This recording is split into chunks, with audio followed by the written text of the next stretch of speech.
Hey everyone, it's Deb here from Deb's Greenhouse. We are back from our beautiful Australian vacation. We had a fabulous time and it's time to get back to work. So I'm going to show you some of the plants we are overwintering in our greenhouse store. So during the winter, actually before we left, we drained all the water lines in the greenhouses and we closed them all in for the winter. There's no heat on in like the greenhouse you shop in, any of the greenhouses. Only the store stays heated, and there's enough light with supplemental LED lighting to keep the plants we overwinter really happy. So this here is an asparagus fern, and a lot of people will grow these just as a house plant. They do grow really well outdoors in the summer as a shade plant. And I had, I think, a tray and a half of these left over from last spring. So I saved them in the store. We've got them in here and I want to show you what they turn into. So I had one of these left one year and I saved it, and look how big it is now. This one is about 6 or 7 years old and it started from one little asparagus plant, 4-inch, just like I showed you, actually a 3.5-inch.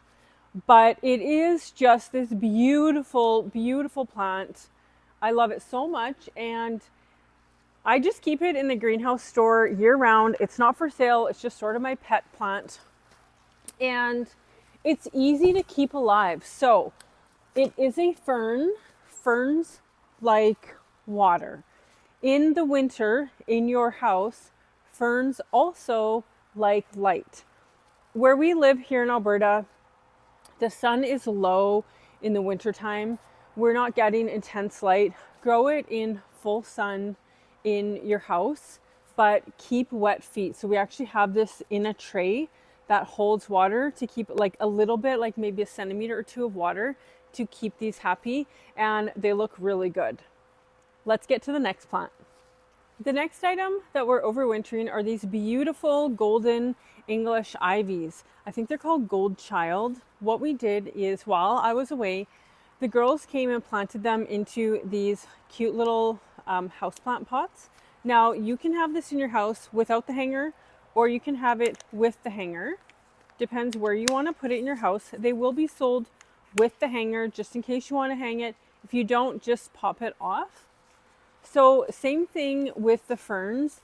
In the house, your houseplants do need a lot of sunlight during the winter months because where we live, we have such low light levels. Now, the English ivies don't need to be kept as wet as the ferns. They're still going to do really well for you, even if they're not like soaking wet. You're going to want to let your English ivies dry out between watering, but not so dry that they wilt. So if you check these once a week and just give them, I would say, half a cup of water, that would be more than enough. And in your house, if there is a fan or a heat register blowing on it, it will dry out faster, even if it's just a fan and not heated air, specifically on it. Keep an eye on your house. If you have plants that you have to water more than once a week, they either need to be moved away from a fan or heat source, or they need to be in a bigger pot. And these English ivies we grow and sell in the spring and summer in a 2.5-inch pot. And these were left over, so we put two. I don't know if you can see it there. The girls put 2 plants in each of these, and they look stunning. These will be available to purchase at Christmas time. Deb's Greenhouse will have a table in Morinville at the Morinville Community Cultural Center's Christmas markets. That's the Morinville Farmers Markets on, I think it's November 30th and December 7th, the last 2 markets. You will also be able to find Deb's Greenhouse Santa at those 2 markets with photos for kids. Another plant we always overwinter, if we have any Dracaena spikes left over, these green spikes, they're called Dracaena, or they're just called the green spike grass. We always overwinter them. Now we do that for a couple reasons. 1, they're easy to overwinter. 2, they're also expensive. So anything that is relatively easy to overwinter, I want to save it. I do have room in the greenhouse store. It is full packed of plants. Really not much room for anything else. But these are easy to go overwinter. So because I was away on holidays, I missed the first freezing that happened here in the fall. But Dracaena are super hardy. You might still have some in your garden that haven't succumbed to the weather and are okay. If so, you can dig them up and bring them inside.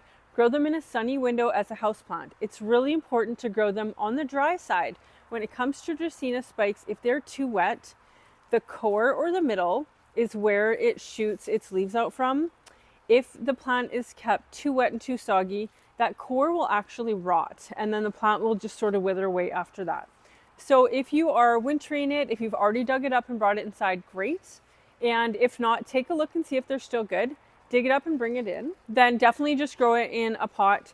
All the Dracaena that we're overwintering, these are quite a small pot for them. They'll be okay in here for a couple of months, but probably by February or March, we will upgrade these into a bigger pot, which will then allow this Dracaena plant to get even larger and bigger, making a very stately item for a large planter next spring.